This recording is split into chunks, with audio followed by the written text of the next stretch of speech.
অনুষ্ঠান যে কোনো স্থান থেকে সরাসরি সম্প্রচার দেখতে বা পেতে হলে যোগাযোগ করুন 7980529662 নাম্বারে।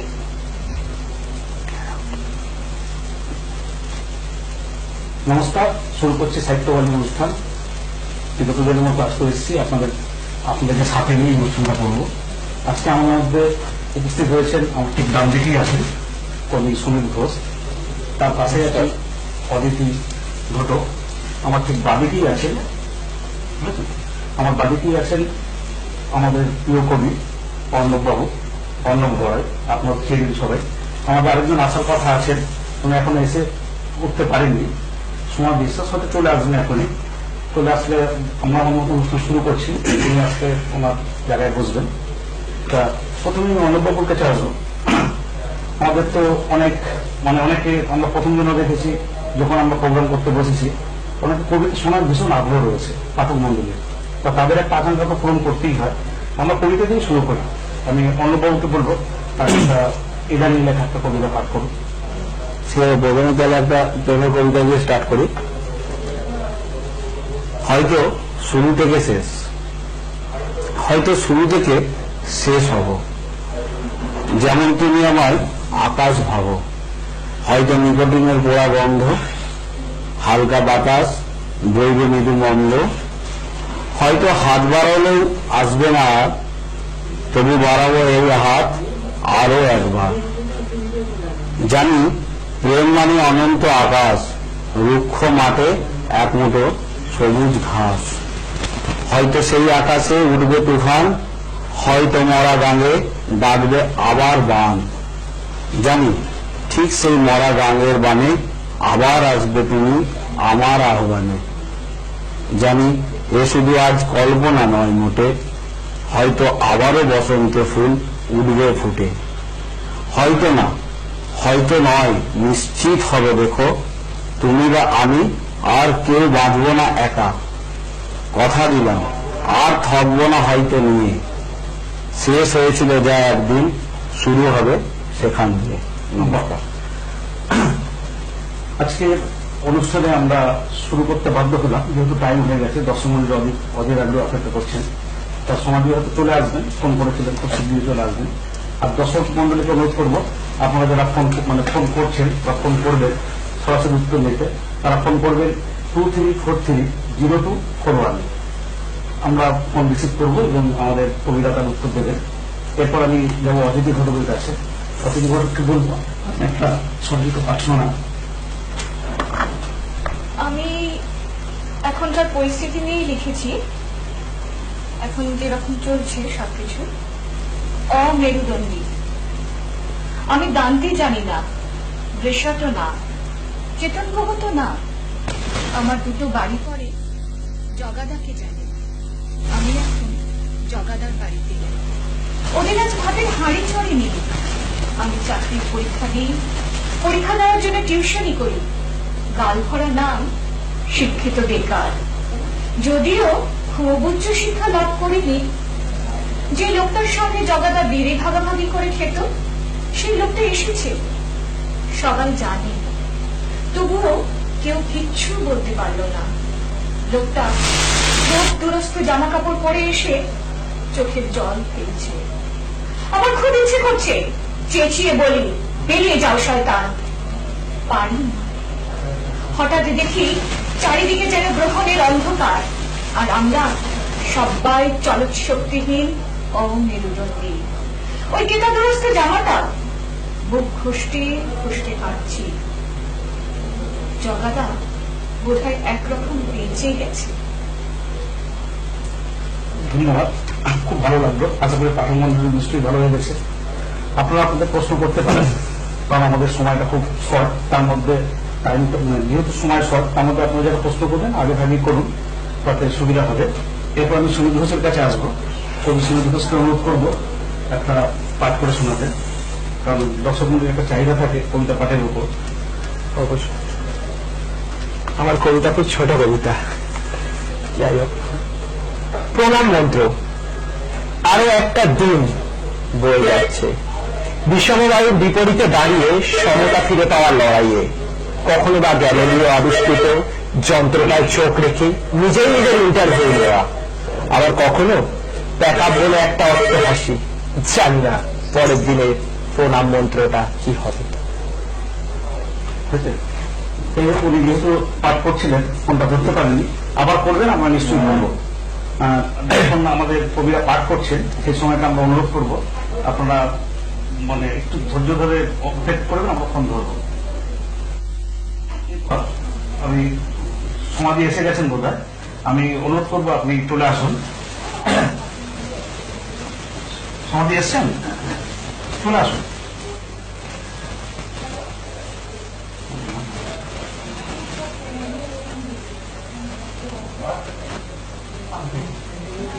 হ্যাঁ, ওকে। যাই হোক, মানে মানে সমস্যা হয়েছে বোধ হয়, উনি ঢুকতে পারছেন না। আমি সমাজকে বলবো এসে থাকলে চলে আসুন ভেতরে, আমাদের প্রোগ্রাম চলছে। আর যারা ফোন করছেন করুন, আমরা আমরা আমাদের প্রোগ্রাম চালিয়ে যাচ্ছি। আমি অনুরোধ করবো দর্শক মন্ডলীকে, আপনারা যারা ফোন করছেন তারা ফোন করুন। এক্ষুনি কেউ করেছিলেন, আমরা ধরতে পারিনি, আমাদের পাঠ চলছিল, কবিতা পাঠ চলাকালীন করতে অসুবিধা হয়। হ্যালো, হ্যালো, কে বলছেন? হ্যালো, নমস্কার, কে বলছেন? হ্যাঁ, বলুন। আমার প্রশ্ন, হ্যাঁ, নমস্কার, সবাইকে ভালো লাগছে, অনুষ্ঠানটি খুব সুন্দর হচ্ছে, তবে তো কি হলো, আগের অনুষ্ঠানও ভালো লেগেছে। যাই হোক, আমার প্রশ্ন হলো, বর্তমানে বাংলা সাহিত্য থেকে সাধারণ পাঠক যদি আগ্রহ কেন, আর কেন কমে আসছে? আপনারা নিশ্চয়ই শুনলেন। যে কোনো প্রান্তে 24 আওয়ার্স টিভি লাইভ দেখতে পারেন আপনার মোবাইলে। 24 আওয়ার্স টিভি লাইভ দেখতে হলে গুগল প্লে স্টোর থেকে ডাউনলোড করুন 24 আওয়ার্স। নিশ্চয়ই আপনি উত্তরটা দেবেন। সমাজে আমাদের এখানে চলে এসছেন, দেখছো তো নাকি? আপনার যে কোনো অনুষ্ঠান যে কোনো স্থান থেকে সরাসরি হ্যাঁ, ধন্যবাদ। হলে যোগাযোগ আমি এইখানে একটু পরিচয় করিয়ে দিই। আমার মধ্যে এসে উপস্থিত হয়েছেন সোমা বিশ্বাস, কবি সোমা বিশ্বাস। ওনার আসতে একটু দেরি হয়েছে, অনেক দূর থেকে আসছেন, রাস্তার জ্যামের জন্য অনেকটাই দূর হয়েছে, দেরি হয়েছে। তা আমি তোমাদেরকে অনুরোধ করবো আপনি একটা পাঠ করুন, মানে সবার পাঠটা হয়ে গেছে, আপনি একটা কবিতা পাঠ করুন। আমাদের দর্শক মন্দিরের যে আগ্রহটা রয়েছে আপনাদের কবিতা শোনার, তার থেকে যাতে বঞ্চিত না হয় সেই জন্য আপনি পাঠটা করবেন। তারপর আমরা প্রশ্নগুলো নিচ্ছি। হ্যাঁ, হ্যাঁ, নিশ্চয়ই। একটু জোরে বলবেন। হ্যাঁ, নমস্কার, আমি সোমা বিশ্বাস। আমি একটি স্বরচিত কবিতা পাঠ করছি, তার নাম স্বর্গের সিঁড়ি। থাকতো যদি সিঁড়ি, আমি স্বর্গে দিতাম পারি, স্বর্গদ্বার বন্ধ, কারণ মানুষ চারিদিকে সন্ত্রাস, মানুষ করে মানুষের সর্বনাশ, হিংসায় ভরে গেছে সর্বদিক, শুরু করে হয়েছে অমানবিক, সত্তা হয়েছে পাশবিক, অত্যাচারও করে মানসিক, ভালো হয়ে গেছে শেষ, তাই যেতে মানা স্বর্গদেশ। দরজা খুলবে সেদিন, ভালো মূল্য বুঝবে যেদিন, স্বর্গের সিঁড়ি দেখতে পাবে, সকলে স্বর্গরাজ্যে যাবে, তাই হিংসা করো দূর, মিথ্যা অহংকার করো চুর, মানুষের করো ভালো, জ্বলবে সর্বশ্রী আলো। বাহ, ধন্যবাদ। তুমি যদিও অন্তরঙ্গ করে এসছেন, অনেক ফ্রেন্স দেখাচ্ছে।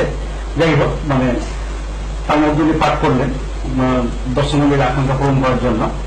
তা এক্ষুনি রূপালী একটা প্রশ্ন করেছিলেন, তা সেই প্রশ্নটা মানে মূলত আজকের দিনে আগ্রহ কমে যাচ্ছে পাঠকের পড়া, এটাই মূলত ব্যাপার। উনি সেই ধরনের মানে বললেন। তা আগ্রহ কমার কারণটা কি, এটা একটা ব্যাপার ছিল, এবং কিভাবে আগ্রহ বাড়ানো যায়। তা এই প্রশ্নটা এসছে আমাদের আজকের মানে কর্মমন্ডলীর কাছে। আপনারা এর উত্তর নিশ্চয়ই দেবেন। আমি তার আগে আরেকবার পরিচয় করিয়ে দেবো, কারণ মানে আমরা তো অ্যাজ এ কবি হিসেবে পরিচয় করিয়েছি, কিন্তু আপনারা হয়তো জানেন না এনারা প্রত্যেকেই একটা করে পত্রিকা এবং সাহিত্য সংগঠন পরিচালনা করেন। সমাধি করেন সাহিত্যের দিশা বলে একটা পত্রিকা, তাই তো? ওরা মাফ করবেন, আলোর দিশা। আর অর্ণববাবু করেন আমার কবিতারা বলে একটা সাহিত্য সংগঠন আছে, ওটা পরিচালনা করেন। আর তিনি করেন আরোহী বলে একটা পত্রিকা, মানে দুজন। দুজনে যুগ্ম সম্পাদক হিসেবে কাজ করছেন।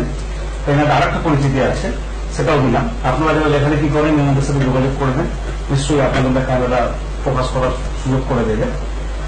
এবার আমি আপনাদের প্রশ্নের ব্যাপারটা আসছি, আমি অন্যদাকে বলবো আপনি যদি কিছু বলেন, আলোকপাত করেন, যেটা ওখানে প্রশ্ন করেছিলেন। রূপালী প্রশ্ন প্রথমেই বলি, আমি কিন্তু বিশ্বাস করি না যে পাঠক সমাজের পাঠক কমে যাচ্ছে।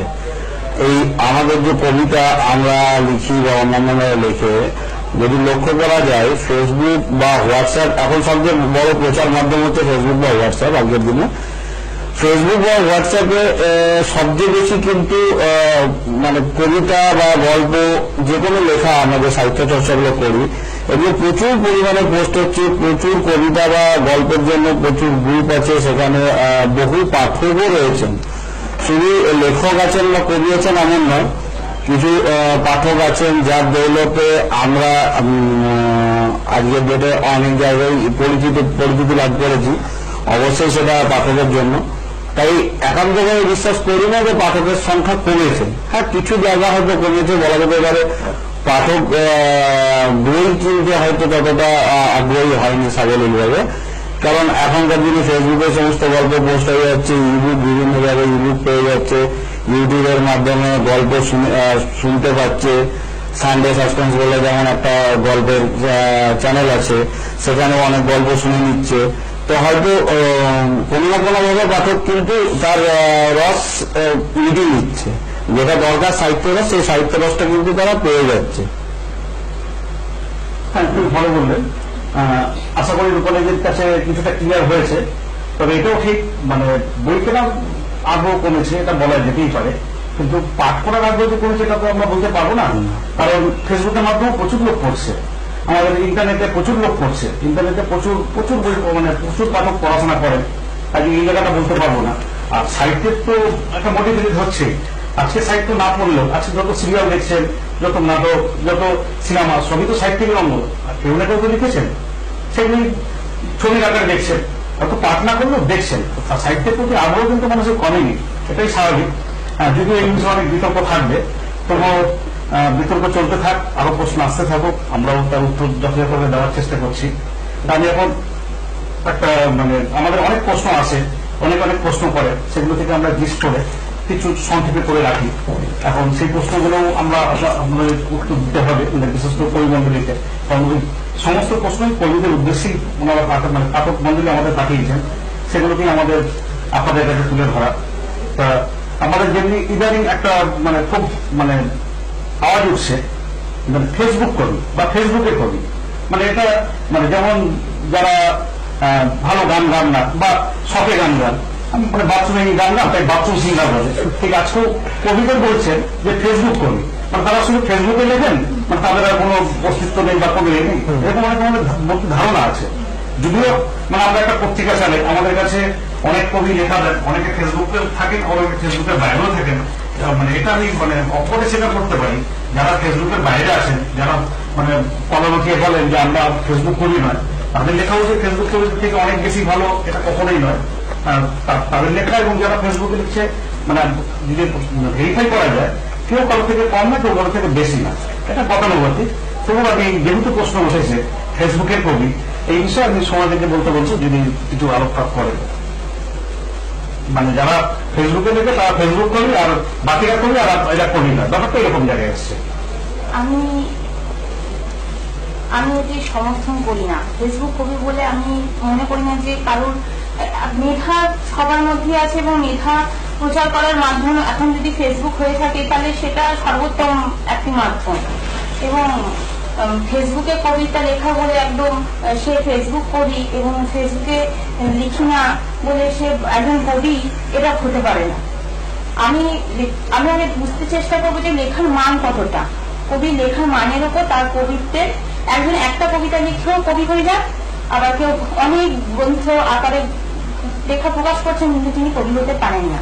তার কারণ হচ্ছে লেখার মান খুব খারাপ, এটাই স্বাভাবিক। এবং পাঠক যদি দেখবেন যে পাঠকের কাছে যদি ভালো লাগে কবিতা, তবেই সেই কবিতা বলে গ্রাহ্য হবে। পাঠকের লেখা, পাঠকের হৃদয় যেন স্পর্শ করতে পারে সেই কবিতা। নিশ্চয়ই তার জন্য যদি ফেসবুককে অ্যাকসেপ্ট করতে হয়, আমি ফেসবুককে অ্যাকসেপ্ট করব। নিশ্চয়ই ধন্যবাদ। যারা ফোন করতে ইচ্ছুক, যারা ফোন করতে চাইছেন, তারা করবেন 2343-00241। আমাদের অনলাইনে চলছে, আমাদের অনুষ্ঠান চলছে। যারা ফোন করতে চান তারা ফোন করুন। আমাদের কবিরা আছে, নিশ্চয়ই তাদের যথাযথ উত্তর দেবেন। তা সমাধির কথা উঠেও একটা ব্যাপার বেরিয়ে গেল, মানে ঠিক সব লেখাই কবিতা নয় বা কবি নয়, এরকম একটা ব্যাপার। এটা কিন্তু প্রচুর লোক আমাদের এখানে আমাদের মেল করেছেন, আমাদের ফোন করে জানিয়েছেন, আমাদের ইনবক্সে জানিয়েছেন। তা আমি এই প্রসঙ্গটা আমরা এটাকে সামাই করেছি। এর থেকে যেটা উঠে এসছে যে আমরা মনে করছি এই প্রশ্নটা আজকে মানে ভীষণভাবে উঠে এসছে, সব কবি কবিতা না, মানে সব কবি কবি না, মানে যারা কবিতা লেখেন তাদের মধ্যে সবাই কবি না, কিছু কিছু লোক কবি। তাই মানে এটা একটা খুব বিতর্কিত জায়গা এবং বিতর্কিত প্রশ্ন। তা এই বিষয়ে আমি সব কবির কাছেই এর উত্তরটা চাইব। আমি ডান দিক থেকে শুরু করছি। প্রথম মানে আপনি বলবেন। আসলে কবিতা এবং কবির মধ্যে মনের ভাব প্রকাশ করা, তো কবিতা মানে মনের ভাব প্রকাশ করা। এবার সেই ভাবটা কতখানি হৃদয়গ্রাহী হলো সেটা হচ্ছে মূল ব্যাপার। যে পাঠকের কাছে আমি কিভাবে উপস্থাপিত করলাম এবং সেটা কতটা হৃদয়গ্রাহী হলো। পাঠক যদি সেখানে নিজেকে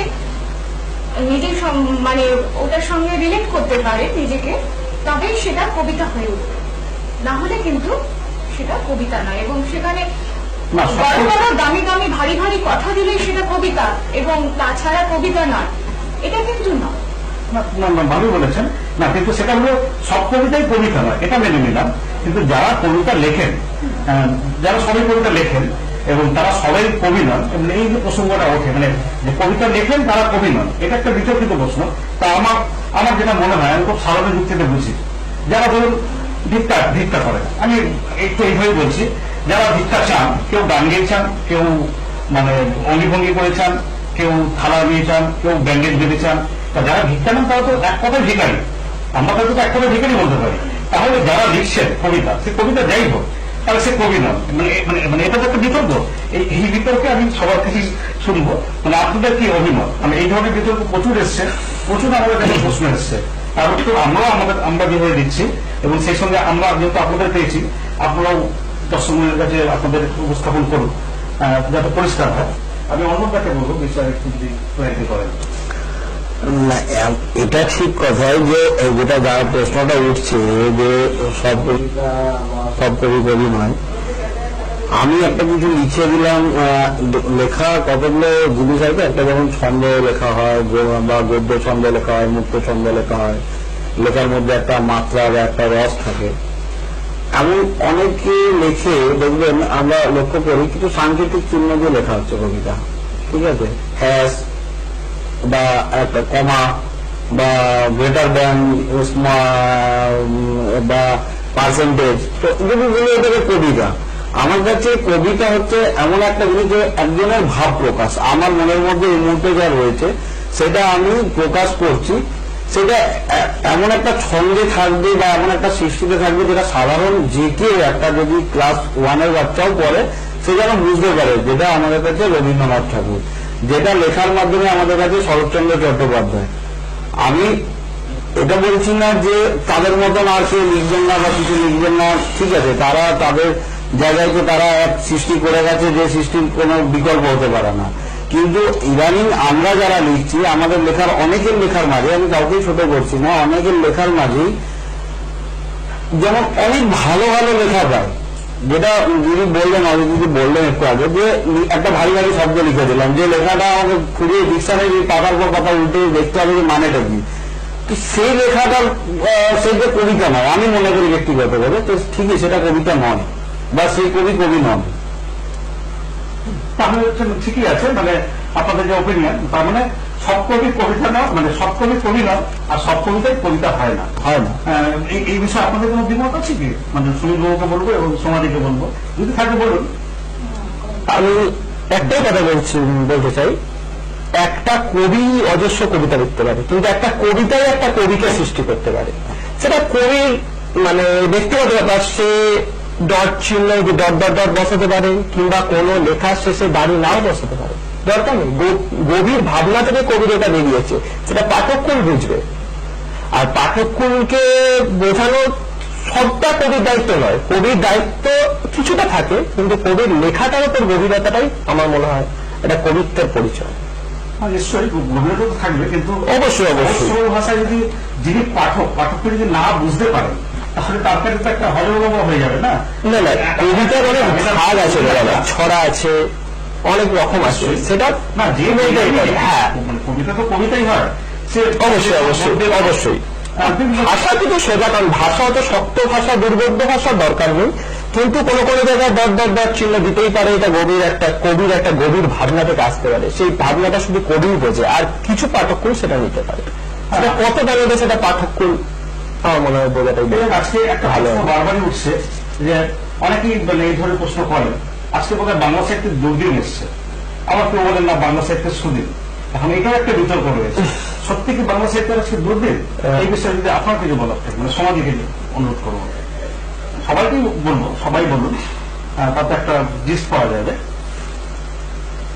বাংলা সাহিত্যে দুর্দিন এসছে বলে আমার মনে হয় না। আমরা যা কিছুই লিখি, যা কিছু দেখছি, তার থেকে আমরা নতুন কিছু শিখতে পারছি।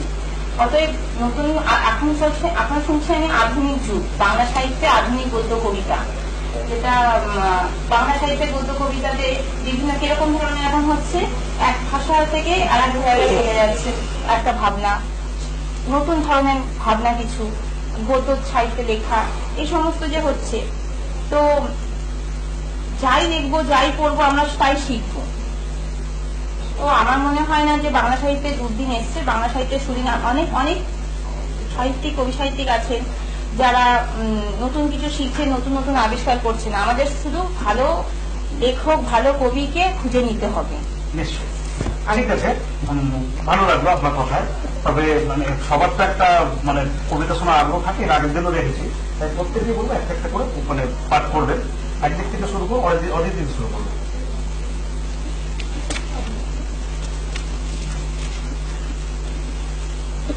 কৃষ্ণ গহ্বর। খুব মন খারাপ আজ, আকাশ মেঘলা বেশ, তবুও মন খারাপের বৃষ্টি ঝরালো না। ঝরেছে চাপচাপ রক্ত, মাস বছর বয়স সংখ্যা মাত্র, আর গুমটি কবে পার চুকেছে। শিক্ষারা দৌড় কত, তাজা ফুলগুলো সাদা ছোপ ধরা চাদরে ঢাকা। আমরা এগোচ্ছি, সামনে বিরেট অন্ধকার, আমরা অতি দ্রুত এগোচ্ছি। কৃষ্ণ গহ্বরটা বোধহয় মাটিতে নেমে এসেছে, যা পাচ্ছে তাই গিলে ফেলছে। বাহ, খুব সুন্দর, খুব সুন্দর হয়েছে। এবার শহীদ বাবুকে বলবো একটা পাঠ করতে।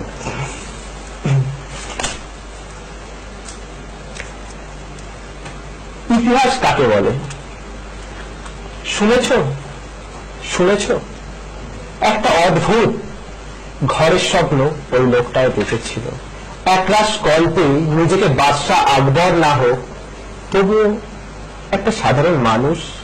কাক ভেজা সকালে, কুয়াশায় ভরা শহর, কত স্বপ্ন মুছে যায়, আবার নতুন নতুন।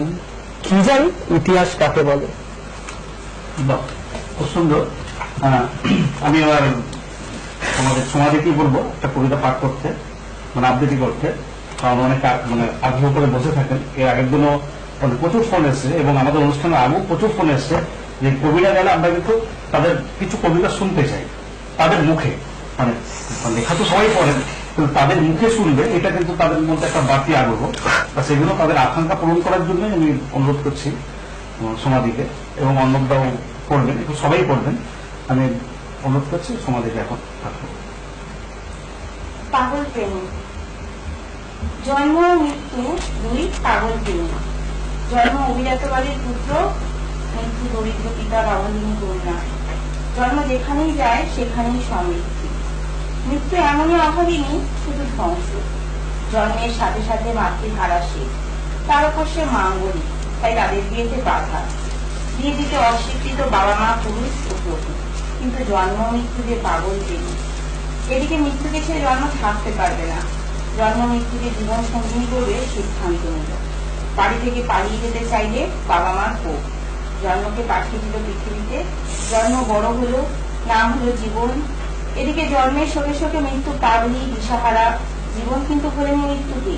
তবুও তার সাথে দিয়ে হলো হিংসা। হিংসা আবার জীবনকে ভালোবাসে না, সে স্বাধীনতা পেতে চায় মুক্তি। তাই পথের কাঁটাকে দূর করতে, জীবনকে খুন করতে উদ্যত। সেই রাস্তায় জন্মকে খুঁজতে খুঁজতে মৃত্যু এসে দাঁড়ালো। মৃত্যুকে দেখে জীবন কাঁদতে শুরু করলো। সে স্রোতে জল ফেলে জড়িয়ে ধরল মৃত্যুকে। মৃত্যু চিরদিনের জন্য জীবনকে উপরে জায়গা করে দিল। কেউ আটকে রাখতে পারলো না তাকে। পুরুষ, প্রকৃতি, হিংসা কেউ না, কারণ জন্ম মৃত্যু যে পাগল প্রেমী। বাহ, ধন্যবাদ সোনালীকে। এবার আমি অন্নদাকে বলবো একটা পাঠ করার জন্য। কিছু কথা, বেশ কিছু কথা এখনো বলা বাকি। জমে থাকার কথা গুমট অন্ধকার, দুজনে দুজনের দিকে চেয়ে থাকি। অস্তমিত আকাশে আলো আঁধার, নির্বাক দুজনে একাকী দাঁড়িয়ে। শেষ খেয়া বৈতরণী পাড়াবার। শেষ যেদিন গেছিল হাত ছাড়িয়ে, লজ্জা মাখা ছিল চোখ কুহকিনী। আজ যদি দেয় দেখা হাতখানা গাড়িয়ে। ধরব কি ধরব না এখনো ভাবিনি, যদিও তারই জন্য আছি অনন্ত অপেক্ষায়। এতদিন পরে তাকে সত্যি কি চিনি? সময়ের বৈতরণী ধীরে বয়ে যায়। বাহ, আমরা পাঠ শুনলাম। আমরা জ্যোতিকা সাহিত্য পত্রিকার পক্ষ থেকে আমরা সবাইকে আহ্বান করছি, যারা টিভি স্ক্রিনের ওপারে আছেন তাদের প্রত্যেককেই বলছি, যারা লেখালেখি করেন, আপনারা যদি মনে করেন আপনারা আমাদের এই অনুষ্ঠানের অংশীদার হবেন বা ভাগিদার হবেন, আপনারা আমাদের জানাতে পারেন এবং আমাদের সাথে যুক্ত হয়ে এখানে এসে বুঝতে পারেন, আপনাদের সঙ্গে মত বিনিময় করব। আমরা এখন যেহেতু প্রত্যেকেই সম্পাদনা করছেন, আমি প্রত্যেকের কাছে একটা প্রশ্ন, কমন প্রশ্ন এটা এসছে বিভিন্ন জন প্রশ্ন করেছেন যে আপনারা যখন কবিরা যখন বা কবি সাহিত্যিকরা যখন সম্পাদক হয়, যারা সম্পাদনা করেন, তখন কিন্তু একটা জিনিস দেখা যায় যে সাধারণ রাইটাররা যারা লেখা দেন তাদের লেখা ভীষণভাবে এডিট করেন। এই যে এডিটটা করেন, কিন্তু আপনারা যখন কোনো জায়গায় লেখা দেন সেটা যখন এডিট হয় তাতে যতটা আপনাদের গা চিড়িবিড়ি করে বা জ্বালা করে, কিন্তু যখন কাটছেন বা এডিট করছেন তখন আপনাদের কি মানসিকতা হয়? এটা কিন্তু সবার প্রশ্ন, আপনাদের কিন্তু উত্তর দিতে হবে। আপনি অন্নদাকে দিয়ে শুরু করছি। না, আমি কিন্তু ভুল করি, আমি কিন্তু এডিট করি না এই জন্যই যে আমি মনে করি যিনি লিখেছেন, কবি বা লেখক যিনি লিখেছেন, এটা একমাত্র তার নিজস্ব রাইট। তাকে তার অনুমতি ছাড়া এডিট করা মানে ধৃষ্টতা, তাই সেটা এডিট করা কখনোই উচিত না, এটাই আমার বক্তব্য। ঠিক আছে, সমাজের বক্তব্য কি আছে? যখন আমার লেখা এডিট করা হয় তখন সত্যি একটু খারাপ লাগে, কিন্তু এরকম কেউ করেনি। দু একজন করেছিলেন, আমি তাদের নাম কিছুতেই বোঝে না, তাদের সম্মান করি। এবং আমিও কারোর লেখা এডিট করি না। আমি মনে করি একজন কবির নিজস্বতা থাকা উচিত লেখাতে, এবং সেই কবিকে যদি তিনি খুব ভুল করেন, সামান্য ভুল যদি করে থাকেন, আমি অবশ্যই তাদের কাছ থেকে জিজ্ঞাসা করি যে এর সংশোধন করি, যে আপনাদের লেখাটাকেই এখানে আমরা যদি এডিটটা না করি আমরা হয়তো লেখাটা প্রকাশ করতে পারবো না, সেক্ষেত্রে আমরা জিজ্ঞাসা করি। আমি সুইটবাবুকে বলবো, উনিও তো একটা পত্রিকা চালান এবং আমাদের অদিতির পত্রিকা চালান। তা এই প্রশ্নটা এটা কিন্তু বহু লোক করে এবং বারবার আমাদের কাছে অনেক অভিযোগও আছে অনেক পত্রিকার নামে। যাই হোক, সেটা আমরা এখানে বলতে চাই না, আর বলাটাও শোভনীয় নয়। এই ক্ষেত্রে আপনাদের কি অভিমত? কিছু কিছু সময় এটা বলতে গেলে পত্রিকার স্বার্থে এডিটের প্রয়োজন হয়, তবে অবশ্যই যার লেখা তার অনুমতি নেই, কারণ সেটা তার একটা ছেলে বা মেয়ের মতো। সে যদি মতামত দেয়, তিনি যদি মতামত দেন এবং তিনি যদি পারমিশন দেন করবার, তবে তাকে জিজ্ঞাসা করে নিয়ে তার মতামত নিয়ে, আর নচেত তার কবিতা পত্রিকায় রাখা যাবে না। এই জিনিসটা যদি বলুন কোনো লেখায় হয়তো বানান ভুল হয়েছে, সেটা হয়তো আমার রাইটস আছে, আমি তাকে জিজ্ঞেস করে নিয়ে সেটা এডিট করে দিলাম। কিন্তু একটা লাইনকে বা একটা শব্দকে বা একটা অক্ষরকে কখনোই সেটা করতে পারি না বা করা উচিত নয়। সেটা অনুমতি নিয়ে আপনাদের থেকে এটা বোঝা গেল যে আপনারা অনুমতি সাপেক্ষে এটা এডিট করছেন। হ্যাঁ, আমি আপনাদের লেখা দিয়েছি, আমি বলছি আমাকে এডিট করবেন না, সেক্ষেত্রে কি আমার লেখাটা ছাপবেন না? আমি দর্শক মন্ডলীর হয়ে বলছি, শুধু দর্শক নয়, আমি যারা লেখেন তাদের হয়ে বলছি। ধরুন আমি একটা লেখা দিলাম আপনাদের পত্রিকায়, তা আপনাদের মনে হচ্ছে যে এটা আমি এডিট করতে হবে, এবার আমি বলছি না আপনার আমার এটা পছন্দ হচ্ছে না, আপনারা এডিট করবেন না, সেক্ষেত্রে কি আমার লেখা ছাপবেন আপনারা না ছাপবেন? না, আমি ওটা ছাপবো না, কারণ এটা পত্রিকা চাইছি। গুণগত মান যদি পত্রিকায় আমাকে রাখতে হয় তাহলে আমি তখনই করবো। তাহলে মানে আজকের এটাই মানে বোঝা গেল যে পত্রিকাগুলো শুধু গুণগত মানের জন্যই মানে এডিট করতে বাধ্য হন, ইচ্ছাকৃত কেউ করেন না, তাই কাউকে কোনো দোষারোপ করে কোনো লাভ নেই। যাই হোক, মানে আজকের মতো আমাদের সময় হয়ে গেল, আমাদের অনুষ্ঠান এখন শেষের পথে। যদি কোনো দর্শক মন্ডলীর মানে ফোন করতে চান এখনই করুন, মানে আমরা এখনই ক্লোজ করবো, আস্তে আস্তে আমাদের সময় এগিয়ে আসছে। আজকের মতো আমাদের উঠতে হবে, আমাদের টাইম প্রায় হয়ে গেছে। তবু যেতে যেতে মানে দু একটা কথা না বললেই নয়, জ্যোতিকা সাহিত্য পত্রিকার মানে নিজস্ব একটা প্রকাশনী বিভাগ খুলতে বাধ্য হয়েছে। মানে যারা পিছিয়ে পড়া, যারা করতে পারছেন না, মানে যাদের কোনো সহযোগিতা পাচ্ছেন না, তাদের জন্য এই পত্রিকা একটা প্রকাশনী সেল খুলেছেন। শুধু যারা নিজেরা ছাপতে পারবে না, যাদের নিজেদের কোনো যোগাযোগের ব্যবস্থা নেই, তাদের জন্যই করা হয়। আপনারা যদি মনে করেন আমাদের সঙ্গে যোগাযোগ করবেন, আমরা আপনাদের বই প্রকাশ থেকে প্রচার এবং সেলস পর্যন্ত আমরা সহায়তা করব। এটা আমাদের মানে বন্ধুর প্রতি বন্ধুর উপহার বলে মেনে নেবেন। আমরা সাধারণভাবে এটা করছি, আমরা মানে বিগত 2 বছর ধরেও এই কাজটা করছি, অনেকেই উপকৃত হয়েছেন। আর আগামী দিন আপনারা যারা লেখালেখির মধ্যে আছেন, যদি চান আমরা নিশ্চয়ই হেল্প করবো। তবে এখানে আমি অর্ণবদাকে মানে বলবো, অর্ণবদা একটা রিসেন্ট একটা সংকলন করেছেন আমার কবিতারা বলে, সংকলনটা যদি একটু দেখান এবং বলেন সম্বন্ধে দু একটা কথা। এটা অচিন পাখি। এই সংকলনটা হচ্ছে অ্যাকচুয়ালি আমাদের প্রথম একটা আমার কবিতার আমাদের ফেসবুকের একটা গ্রুপ আছে, যেখানে আমাদের প্রথম ইনিশিয়েটিভ ছিল একটা কবিতার প্রতিযোগিতা। যে প্রতিযোগিতাতে আমরা নগদ পুরস্কার, আর্থিকভাবে নগদ পুরস্কৃত করে থাকি কবিদেরকে, প্রথম, দ্বিতীয় এবং তৃতীয় দুজনকে।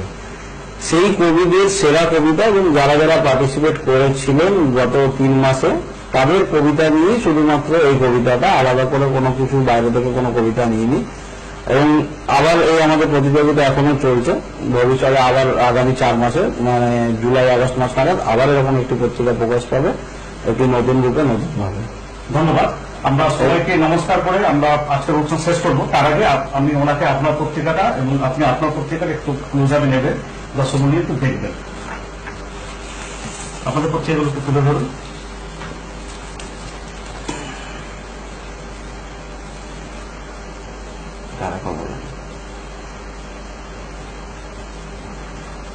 আপনাদের পত্রিকাগুলো একটু তুলে ধরুন, ওনারা দেখে নিই। মানে দর্শক মন্ডলীর সবার কাছে তো জানা নেই কোন পত্রিকা কিরকম বা কত থেকে পাঠ হচ্ছে, মানে প্রকাশ হচ্ছে।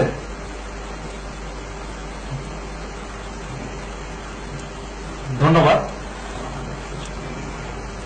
এই আর একটা জিনিস আমার বলা হয়নি, যেটা সেটা হচ্ছে এই পত্রিকাটি সম্পাদনা আমি করেছি, কিন্তু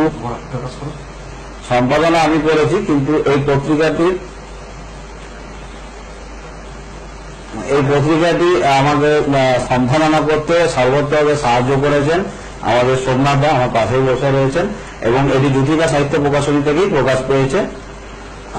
যারা এরকম ভাবে ইচ্ছুক পত্রিকা প্রকাশ করতে, তারা অনায়াসে সোমনাথ দার সাথে যোগাযোগ করতে পারেন। নমস্কার। আজকের মতো আবার আগামী দিন, আগামী বৃহস্পতিবার ঠিক এই সময় এই 24 আওয়ার্স চ্যানেলে আবার আমরা বসবো। আরো অনেক কই বন্ধুরা আসবেন, তাদেরকে আপনারা সরাসরি ফোন করতে পারবেন। ধন্যবাদ, নমস্কার। এখন থেকে ইউটিউবেও আপনি দেখতে পারেন 24 আওয়ার্স টিভি। 24 আওয়ার্স টিভি ইউটিউবে সাবস্ক্রাইব করুন, টাইপ করুন 24 আওয়ার্স টিভি। নিত্য নতুন আপডেট ও নোটিফিকেশন পেতে বেল বাটনটি প্রেস করুন। এখন থেকে বিশ্বের যে কোনো প্রান্তে 24 আওয়ার্স টিভি লাইভ দেখতে পারেন আপনার মোবাইলে। 24 আওয়ার্স টিভি লাইভ দেখতে হলে গুগল প্লে স্টোর থেকে